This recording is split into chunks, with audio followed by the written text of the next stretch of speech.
kulanti wacan oo wanaagsan daawadayaal ku soo dhawaada barnaamijkeena falanqaynta ciyaaraha waxaan maanta falanqayn doonaa wareegga afraad ee horyaalka degmada Beled Xaawo oo ay u soo gudbeen 4 kooxood oo noqonaysa 2 ciyaar oo maalinta mataqaanaa khamiista soo socoto berri ah iyo galabta oo afartaasi kooxood ay isugu aadeen 2-2 Jubba iyo waxa isku aaday oo galabta oo 4 wada ciyaari doona haduu la yiraahdo iyo Hormuud oo isku xaafad ka soo baxo Elman iyo mataqaanaa kooxda qansaxna oo isku xaafadana waxay ciyaari doonaan maalinta khamiista ah oo iyaduna berri ah si kastoo tahay waa ciyaaro aad u adag waa kooxaha waxay isugu aadeen xaafad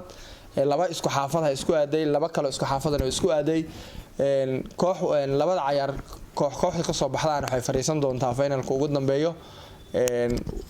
insha Allah ta'ala maanta halkan gacanteed midig waxa fadhiyo Ahmed Cagayare oo taqaanaan Zawari haddana aad u bixiseen magacaasayga waa dhibsataan u maleynaya shiilo culay shiilo culay dad badan baa la degtay ciyaartoy badan baa la degtay Kamaluddin Kostafo oo isaguna ahaa kabtanka Boocbooc oo iyadu hartay oo hadda aan socon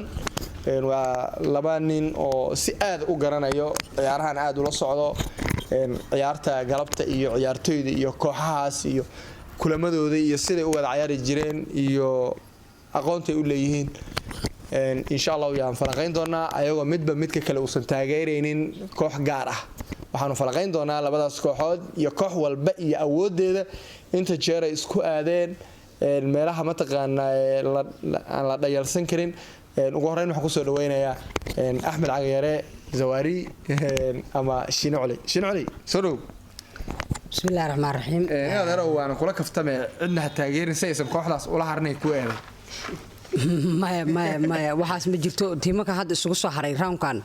iyo kuwii roundka ka horeeyay dheelay u dambeeyay oo horay laba inta u soo saxay Elman ay soo qaldantayba kulli way ku qanacsan yihiin waa waxayna raali ka yihiin in saadaashana de banooniga ka mid tahay waa la saadaaliyaa hebel baa laga badinaa hebel baa badinaa mid labadaba banooniga ka mid tahay haddaan u laabto ciyaartan galabta la dheelayo Jubbo iyo Hormuud iyo Jubbo waa laba tiim xaafad iskala soo baxay haddana waa laba tiim oo halkaas xaafad ayagoo ka soo baxay haddana nin walba taariikh gooni uu leeyahay haddana waxaana la fadhiyo kabtankii Boobooc uu la fadhiyaa degmada wax badan xoogaal u ahaa tiiman badan soo maray qadhow tiimkiisii hore ahaa hadda Boobooc ah meelo badan tartamo ka qayb galay marka asagana maanta meeshan waa hore umuusan maan jirin anaga soo qabanay ku casuunay waxyaabihii aan xogaal intuu ka ahaa degmadan wixii uu ka warqabay inaan wax ka weydiino kulamadan ha isku soo haray baan ku casuuno ugu talagalnay inaan meeshan asagana aan ku wareysano Jubbo labada league oo hore ay u qaaday waa sidaan hore qaybtii hore u dheeleen lugta ka horeysay baa ku xuso waa u sheegay wixii taariikh ahaan ahaa haddana waxaan jeclahay inaan saaxiibkay Kamaluddin inaan ku soo dhaweeyo daawadayaasha sharafta leh waan ka raali gelinayaa in microphone-ka ligala wareegay iyo mataqaanaa daadiinta barnaamijka waana soo ceshaday intaas waa kaftan yaa weydiinayna maaha qof weydiina waa adiga la weydiiyahana waa adiga marka Kostafo ninka wax weydiina waa adiga qof weydiina aad weydiin boobka iyo handadaada joog su'aasha aanaad ii marinaysaa adiga mid su'aasha marti edeb noqo waa tahay daawadayaal dad baasid intaas waa kaftan saaxiibkay Kamaluddin Kostafo kabtanka kooxda Boocbooc oo kamid ah kooxaha waaweyn ee degmada Beled Xaawo baan ku soo dhaweynayaa saaxiibka aqoonta uu leeyahay maadaama kooxo kala duwan uu soo maray sida mataqaanaa qadhow kale uu soo maray haddana Boocbooc kabtan uu yahay oo team weyn ah bal waxaan ka weydiinaynaa aqoonta uu leeyahay kooxda Jubba soo dhow أولاً ولكن محمود أدبان كاغا مدعينا سو دوينتان أحمد عاقر sidoo kale أولاً hadii aan ka hadlo labada kulan horta galabta waxa jirta kulan aad iyo aad u adag ka xafad ahaan waa rival ka tiim ahaan waa laba tiim oo qabad zaid u weyn oo tiimka ugu weyn oo magaalada kamid ah hadii waxaan u maleynaa maxaa la jira kulankan kulan aad u xiiseynaya taageerada degmada Beled Xaawo waa kulamada qaaska oo dadka badan in badan ay ka qayb gali doonaan ani ahaan hadii aan ka hadlo kulankan runtii waa kulan maxaa la jira xamaasadiis wato kooxda Jubbo hadaan u soo laabto waa koox hadii jir dardar liigaga team league team kala jir teamka league way team hadii jir waxa waa liigaga aad u adag inta jeer ay liiga inta kusoo birtay kooxaha degmada inta jeer ay imaaday maanta meesha ay joogto xasuus dib noocin wallahi horta ani Jubbo anigoo yar bay garoomada kusoo birtay intaasna waa daawan jiray Jubbo waa halka team oo degmadan rikoorka ka haysto back to back wax laba jeer isku xigtay Champions noqotay waa teamka kaliya laba jeer isku xigtay sama final imaaday waa teamka kaliya degmada mar wali sama final inta imaad lagu reebo ma ahan Jubbo rikoor fiican degmada kale in mataqaanaa kan lagu reebo lugtaanad mishi sadaalinaysa Jubbo intan daawanay ayadoo lugtan ku hareysa sama finalka ma arkin waa sama finalkeeda saddexaad ee degmada ka ciyaaraysan aan jecel aniga laba sama finalka hore mid waxay la ciyaartay hadda koor halgan oo ay ka badisay oo waneel uga badisay halgan Legend Abdul Anka Xusay uu ka dhaliyay mid kalena waxay soo martay kooxda Hirdo ee halkaas uga badisay garoonka Elman league waxa isku imaaday Bobo iyo Jubbo leagues xaqana qadhow waxa isku imaaday iyo Jubbo 2015 xagga kale hadii aan soo laabto kooxda weyn ee Hormuud runtii waxa Hormuud waa koox weyn oo kooxaha degmada ugu weyn kamid ah waa koox sharteeda yareen waa koox runtii isla haysato aad iyo aad isla haysata marka kooxda marba hadii form ku jirta Jubbo waa team league waa runtii waxa teamka league inta badan loo saaray Hormuudna sanadkan waa sanadkeeda oo form bay ku jirta mar kulankaas waxa isleeyahay wallahi lama saadayn karo garin laba ninka ma qosolshiiso hadii waxa isleeyahay farda joog la soo bootay galabta oo sugeynaa laakiin aniga waxa cadeynaa labadaas kulan aad u adag inuu yahay galabta waatahay aad baad u mahadsantahay saaxiibkay Kamaaludiin Kostafo kabtanka kooxda Booc oo iyadu kamid ah kooxaha mataqaanay hadda aan socon liiga ka qayb galay haddana haray kooxaha waaweyn ee degmada kamid ah saaxiibkay Zawaari Axmed Cagare Zawaari Shiina Culey magacyo badan baad leedahay niyahow horto inta badan eedaha igu dhaco telefoonada ugu soo dhaco dhinaca dad ila soo hadlaan maalinka aad kooxda taageertay in guuleysatana ha commentiga page-ka ama YouTube-ka intaba kuwa waxay ku leeyihiin Zawaari inuu taageero waa jecelnahay kuwa waxay leeyihiin yaa wala fikriyo ninkaas ha wareysan waa nala harahayaa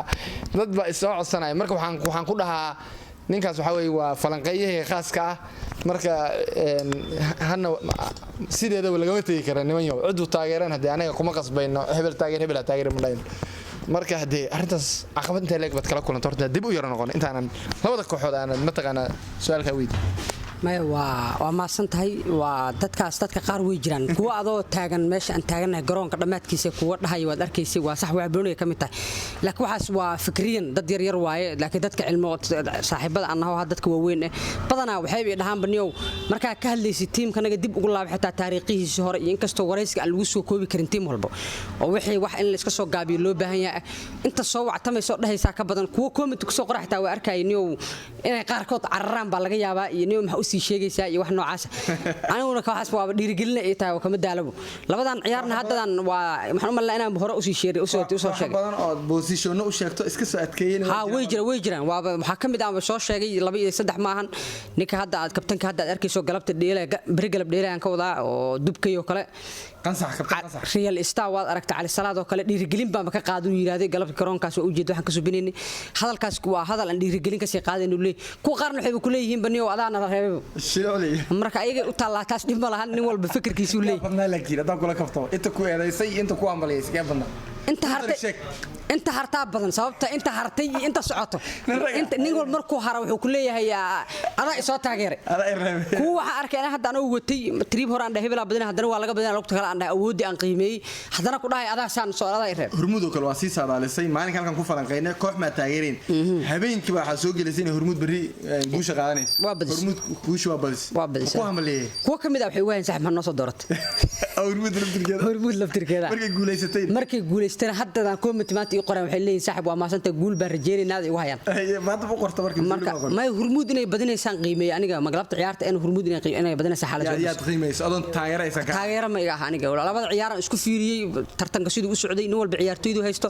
dhacyo badan ka fiiriyay Hormuud baa ii soo baxday inay badin karta ila muuqato fikriyan Hormuud laakiin waxay dadku leeyihiin xogaa odayaasha hore ku badan marka Jubbana dhalinyarada ku badan bay leeyihiin maxaa kaga jawaabaysaa labadan team waa odayaashooda waa joogan nimankan haddan Jubbo dadkii hore tartamadii hadda ninkan saaxiibkiisa sidoo soo xusay hore u qaadeen ninka kabtankooda hadda oo kala Bogba waa dhax taagan yahay Farax Uji oo kale ninka tartanka ugu dambeeyay la qaaday uu ku jiraa asad oo kale uu jooga oo dadka fadhiyo waaye dad ayagoo fadhiyo waa jiraan nimankaana waa yaasiin iyo baariyo iyo niman odayaal oo ayagana ay wataan waa jiraan sida hadda ciyaarta ugu dambeysay oo kale ee qaybta dambe soo galeen oo kale way jirtaa marka labadoodaba odayaashooda waa wataan hal xaafad waa ka soo baxan waa tahay faarax daahir faarax xujo waxa leedahay marka hadii Baynood la tago maxaa leedahay marka yaa markii la tago goolkulaadka labada kooxood yaa ku adag markii aad hadda ku qiimeysay ciyaarta caadiga markii Baynood la tago ama goolkulaadka la tago goolkulaad Jubbaland waa uga baqaa goolkulaadkaas rigoorada Jubbaland ragga ugu dhib badan waa faarax ka mid ah faarax noor saan oo kale waxa soo ahaan jiray ninkan Amir oo MBC halka rigooro beel dareeyano lagu reebay Amir buu noqday marka maalmo ma jiraysa u maleeyo odaynimada lafteeda rigoorada ka daba tagtaa oo maleeynaayo waa in la gaarsiin waayo noqotaa u maleeyo rigoorada xitaa marka dambe Amir baan galo dhaweed ka arkay wixii aan ku aqaanisay u ahayd ninkii oo laga qabsada arkay TV ka soo laaban waayeen MBC shantii waa laga dhaliyay halka xabo Amir bay eedsadeen marka xaladaay faarax daahir waxaan ka rajeynayaa inay Hormuud soo baxdo faarax inuu sidiisa hor noqon doonin oo waa tahay aad ma saaxiibkii Cagayare Axmed Cagayare Zawaari sida magaca kale u bixisaan waxa weeyaan ninka la yiraahdo Shiino Culay oo kooxda uu taageero weligeed ay soo bixin laakiin bariyaan kooxda soo baxay jira uu taageero kama ahan inuu Jubba taageerayo ma aha ama uu taageerayo Hormuud laakiin wuxuu falanqeynaa ama uu cadeynayaa hadba aqoontu u leeyahay ciyaartoyda iyo koox walba meesha ay ka adag tahay marka taageerayaan loo arkin aad baad u mahadsantiin saaxiibkay waad maqlaysay wuxuu yiri labada kooxood waxaan ku qiimeeyay buu yiri hadii garoonka inta lagu jiro inay Hormuud ugu sharaaci karto laakiin hadii la isla tago goolkulaad buu leeyahay xogaa waa u baqayaa buu leeyahay Hormuud Jubbo rag badan waxa jiro darbada isla ma taqaan ay tuuraha hada goolkibaha inuu birta qabsada ma uusan xataa celin karin uu leeyahay marka ragaadna rag buu ka xusay adiga maxad arintaas ayada maxad kaga jawaabaysaa horta su'aal aad u fiican laakiin horta Maxamed waxa jirto intii rigoorada loo gudbin hadii la isku fiiro Hormuud waa team weyn oo teamka waaweyn oo degmada kamid ah marka aad Hormuud saas u dhex fiirisid Hormuud dadka hore oo lagu yaqaan qaabka hore nasiibka u lahaay oo degmada magac ku lahaa way ka sii dhamaaneen hatta salaam diyaa xuso lijan yaasiina kamid ah baariga kamid ah maslaxo waliba baariga generationka ka dambeeyo gadaalka soo galay kamid ah hadii anaga kala Jubba aad ciyaartooyda hore ee kaab ku qaadi jirto xirfad lahaayeen oo waa ka sii dhamaaneen waliba had waxa ka dambeeyo asidoo gadaalka imaado Faaraxa Uji oo gadaalka imaado iyo Shakur Bagba marka ani ahaan waxa isleeyahay labada dhanba waa ciyaartooy cusub oo generation cusub waaye marka lama saadalin karo waayo waxaan ku leeyahay Yaasiin baariga waa dadkii waa ka dambeeyaan maslaxwadu walow hadda uu kaabka Hormuud la qaaday inta aan xasuusto uu kamid yahay kaabkii MBC Hormuud wada dheeleen 4-2 ku dhamaan jirtay garoonka Boobac lagu dheeli jiray asoo goolkiiba oo la qaaday Shakurna waxaan ku xusayaa waxa waa ciyaartoydii u dambeysay maxallihi jiray oo Jubba kaab kala guuleysay hadda line up ka dhex taagan oo garoonka inta labada kulan leelay dadkii first 11 ah Shakura ku dhex jiro lijayaasha Abdul waa qadar shaacib ciyaartoy badan ma maqin nankan ninkii leeyahay Qubay ninkii leeyahay Timacade Wi-Fi dadku waa weynaa Hormuud ay kan line up ka marka labada dhinac markii la isku fiiriyo Hormuudna maxallihi jiray dhalinyaro yar soo baxayso ay wadataa Jubban waxa ta dhalinyaro soo baxso marka history hadii la fiirina Hormuud ba hadii jar team ahaan iyo magac ahaan iyo weyn ahaan wadato laakiin Jubban ma shar yar waa tahay wuxuu leeyahay saaxiibkay Kostafo min Kamaluddin Kostafo wuxuu leeyahay qadar shucayb ba ka maqan Jubbo marka waxyaalaha aan tabahayo kamid tahay buu leeyahay qadar shucayb iyo rag badan buu meeshan ka tabahaya marka wuxuu leeyahay Hormuud xoogaa wuxuu saaxiibkay Zawaari isu xijinayo rag badan buu tabahayaa buu leeyahay aniga raggaas ayada waan la tabahayaa waa tahay daawadayaal barnaamijkeeni maanta falaqaynta ciyaaraha aan ku qiimeynay ama ku falaqaynay labada kooxood ee Jubba iyo Hormuud oo wareegga afraad isku soo aaday ma taqaanay ciyaarta galabta oo arbacana wada ciyaari doono waxaan ku soo koobaynaa intaas insha Allah taala falaqayntu ma ahan in labada dhinac labadan oday ay kala taageerayeen ma aha balse koox walba iyo nin walba aragtidiisa iyo meesha ka jilicsan tahay meesha ka adag tahay markii uu qiimeeyay wixii u soo baxay buu hoos ka xariiqay marka waana aragti ma ahan xaqiiq aan wada hayno ma aha barnaamijkeena ka mid ah ciyaartooyda halkaan laga xusay iyo kuwa laga tagay intaba ma ahaan kuwa laga wada tagay insha Allah taala barnaamijka xiga intaan ku kulmi doono saaxiibkay Zawaari saaxiibkay Kostafo intaas ayaan kaga tagaynaa wabillahi tawfiiq wa ciyaarta galabta daawasho wanaagsan